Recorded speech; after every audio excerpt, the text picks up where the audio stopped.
Good morning. मैं doctor Avinash ठाक Dwarika hospital Ahmedabad से यूट्यूब चैनल के थ्रू आपसे बात कर रहा हूं। अभी हम एसिडिटी के बारे में वीडियोस बना रहे हैं और उम्मीद कर रहे हैं आपको वीडियो पसंद भी आया होगा।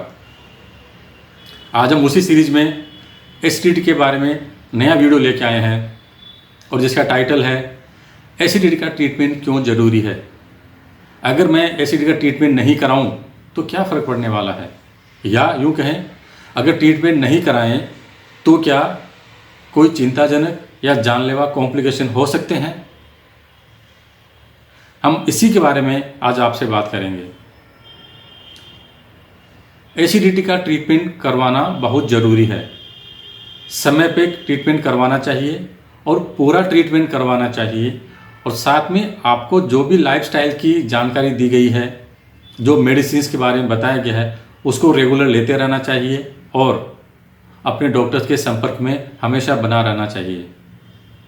कुछ हद तक आप सेल्फ मेडिकेशन कर सकते हैं, लेकिन अगर आप सेल्फ मेडिकेशन लंबे समय तक करते हैं, डॉक्टर के संपर्क में नहीं आते हैं और आपको कुछ नए सिम्टम्स अगर डेवलप हो रहे हैं, उनके बारे में डॉक्टर से कंसल्ट नहीं करते हैं, तो विश्वास कीजिएगा आप में कुछ नई तकलीफ का डेवलपमेंट हो रहा है।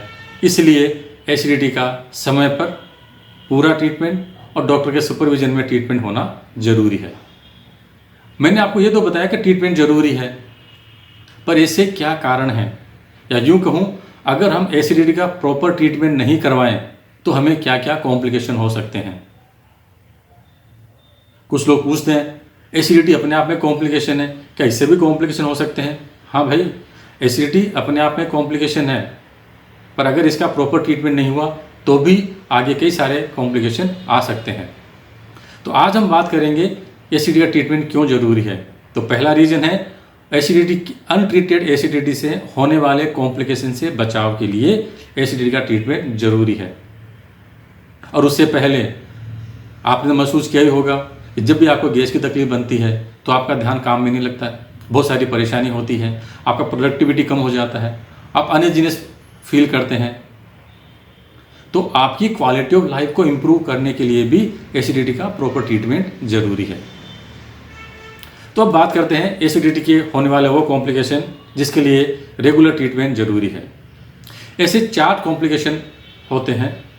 पहला है, अगर एसिड बार बार स्टमक से ईसोफेगस में आता रहेगा तो वो धीरे धीरे वहाँ स्वेलिंग करेगा, रेडनेस करेगा।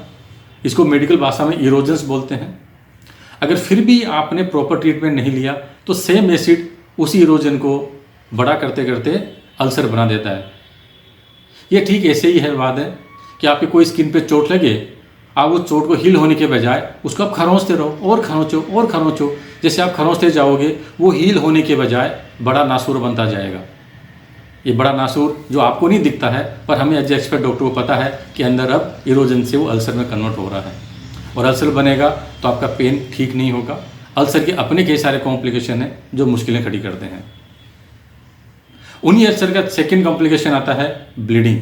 जब यही अल्सर ज़्यादा गहरा होता जाता है तो खून की नलियाँ जो उस मसल्स लेयर के पास में होती है उसमें भी नुकसान करती है, और अगर उसमें डैमेज कर दिया, अगर वहाँ उसमें छेद कर दिया तो खून का रिसाव शुरू हो जाता है।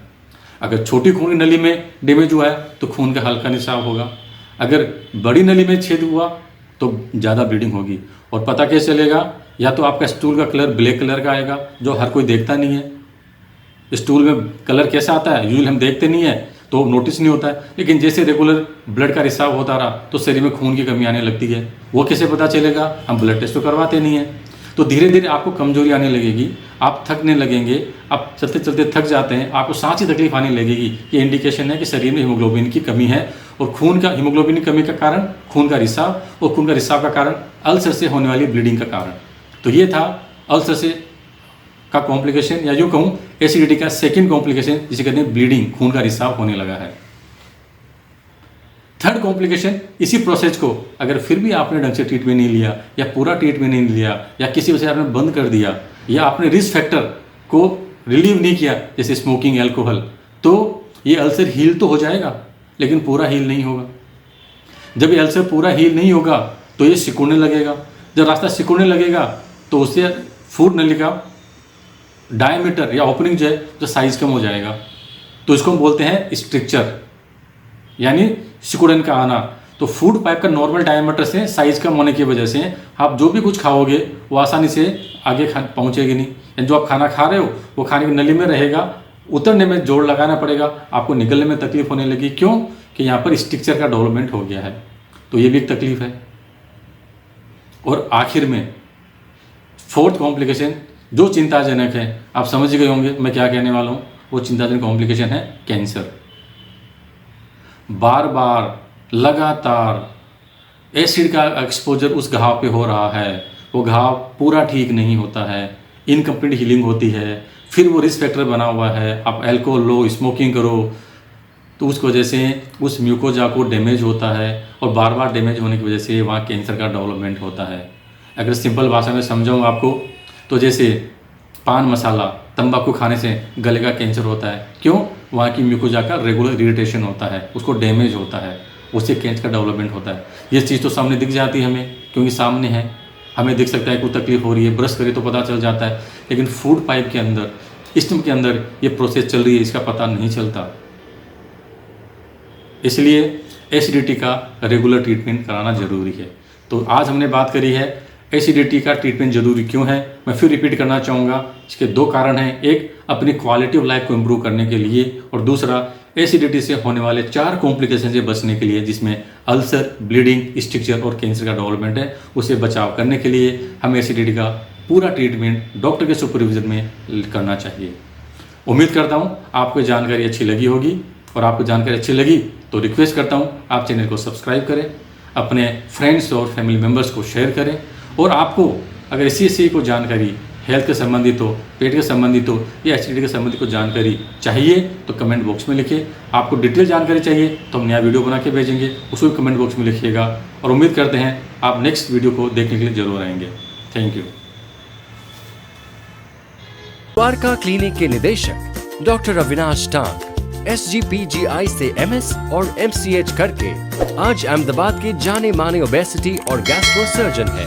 शैल्बी हॉस्पिटल में liver, gastro and obesity department के फाउंडर हेड रह चुके हैं, और एशियन बैरियाट्रिक्स में भी 2009 से 2010 तक ओबेसिटी सर्जन रह चुके हैं।